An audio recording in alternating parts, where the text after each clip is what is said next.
जय माता रानी दोस्तों, आप सभी का बहुत बहुत स्वागत है आपके अपने चैनल राधा कृष्ण ऑफिशियल में। उम्मीद करती हूँ आप लोग बहुत अच्छे होंगे।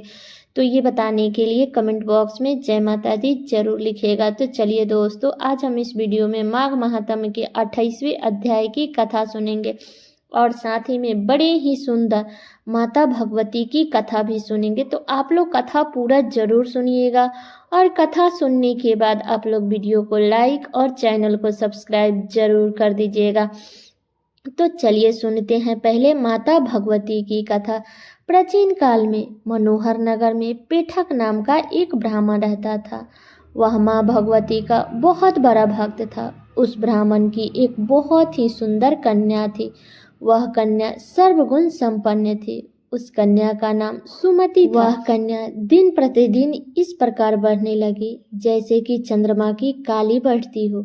उसके पिता प्रतिदिन माता दुर्गा की पूजा करके हवन किया करते थे। उस समय कन्या भी वहां पर उपस्थित होकर अपने पिता के साथ पूजा करती थी। एक दिन सुमति अपने सहेलियों के साथ खेलने में लग गई। उस दिन सुमति भगवती के पूजन में उपस्थित नहीं हुई। तब उसके पिता अपनी पुत्री को ऐसी असावधानियां देखकर बहुत क्रोध हुए। तब उसने अपने पुत्री से कहा कि अरे दुष्ट पुत्री, आज तूने माता भगवती के पूजन नहीं किया, इस कारण मैं तेरा विवाह किसी गरीब के घर या किसी कुष्ठ के रोगी के साथ तेरा विवाह करूंगा। तब पिता के ऐसे वचन सुनकर सुमति को बड़ा दुख हुआ। तब उसने अपने पिता से कहा कि हे पिताजी, मैं आपकी ही पुत्री हूँ और सब तरह से मैं आपके अधीन हूँ। जैसा आपका इच्छा हो वैसा ही करो। आप मेरा विवाह चाहे किसी के साथ भी कर दो, होगा वही जो मेरे भाग्य में लिखा है। मेरे अटल विश्वास है कि हम जैसे कर्म करते हैं उसी के अनुसार हमें फल मिलता है, क्योंकि कर्म का करना मनुष्य के अधीन है और फल देना ईश्वर के अधीन है।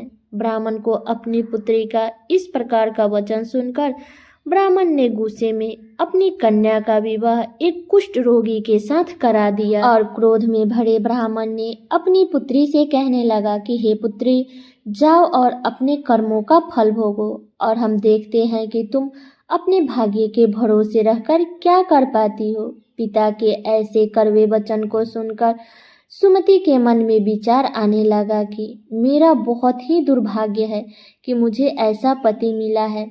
ऐसा विचार करते करते सुमति अपने पति के साथ वन में चली गई और चलते चलते सुमति और उसके पति को वन में अंधेरा होने लगा। तब वह दोनों वन में ही वह रात बड़ी कष्ट से बिताई। सुमति की ऐसी दशा देखकर माता भगवती उसके पूर्व कर्मों के प्रभाव से प्रकट हो गई और सुमति से माता ने कहा कि मैं तुमसे बहुत प्रसन्न हूँ, तुम जो चाहो मुझसे वरदान मांग सकती हो। तब भगवती दुर्गा का ऐसा वचन सुनकर तब सुमति ने कहा कि आप कौन हैं, मुझे बताएं। तब भगवती देवी ने कहा कि मैं आदि शक्ति भगवती हूँ, मैं ही परम विद्या सरस्वती हूँ और जब मैं प्रसन्न होती हूँ तो सब प्राणियों का दुख दूर कर देती हूँ और उनको सुख प्रदान करती हूँ। मैं तुझ पर तेरे पूर्व जन्म के पुण्य के प्रभाव से प्रसन्न हूँ। तुम्हारे पूर्व जन्म में तुम एक भील की पत्नी थी और तुम बहुत ही पतिव्रता औरत थी।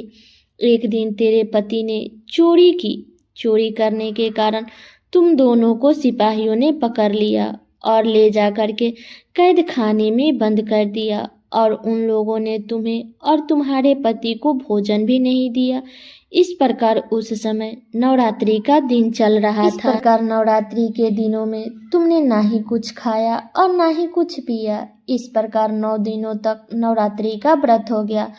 तो हे ब्राह्मणी, उन दिनों में जो व्रत हुआ उस व्रत के प्रभाव से मैं प्रसन्न होकर मैं तुम्हें वरदान देना चाहती हूँ। तुम्हारी जो इच्छा हो मांग लो। इस प्रकार माता दुर्गा के वचन सुनकर सुमति ने कहा, अगर आप मुझ पर प्रसन्न हैं तो हे माँ दुर्गा, मैं आपको प्रणाम करती हूँ और आप मुझ पर प्रसन्न हैं तो आप मेरे पति की कोढ़ को दूर कर दीजिए। तब देवी ने कहा कि उन दिनों में जो व्रत तुमने किया था उस व्रत का एक दिन का पुण्य अपने पति के कोढ़ दूर करने के लिए अर्पण कर दो, तो उस पुण्य के प्रभाव से तेरे पति का कोढ़ दूर हो जाएगा।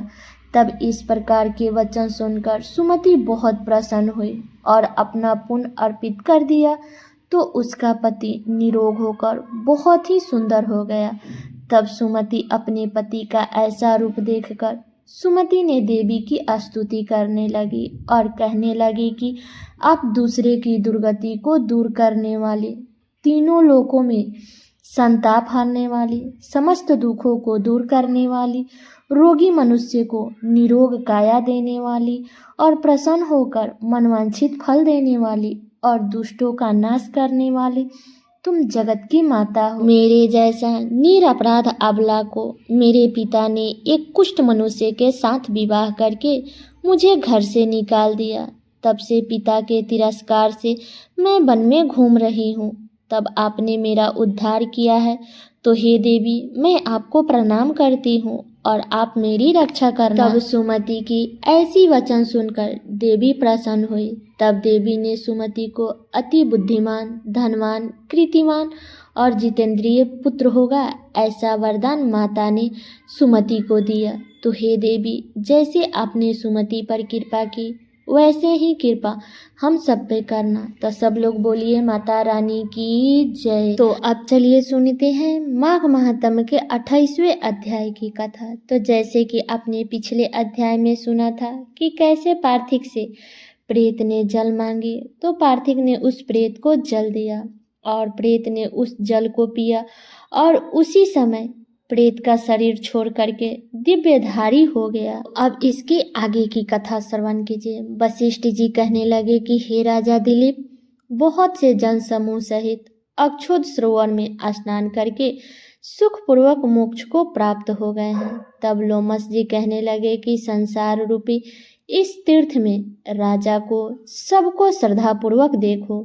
यहाँ पर 33 करोड़ देवता आकर आनंद पूर्वक रहते हैं। यह अक्षय वट है जिनकी जड़ें पाताल तक गई है और मार्कंडेय ऋषि प्रलय के समय भगवान इसी अक्षय वट का आश्रय लेते हैं।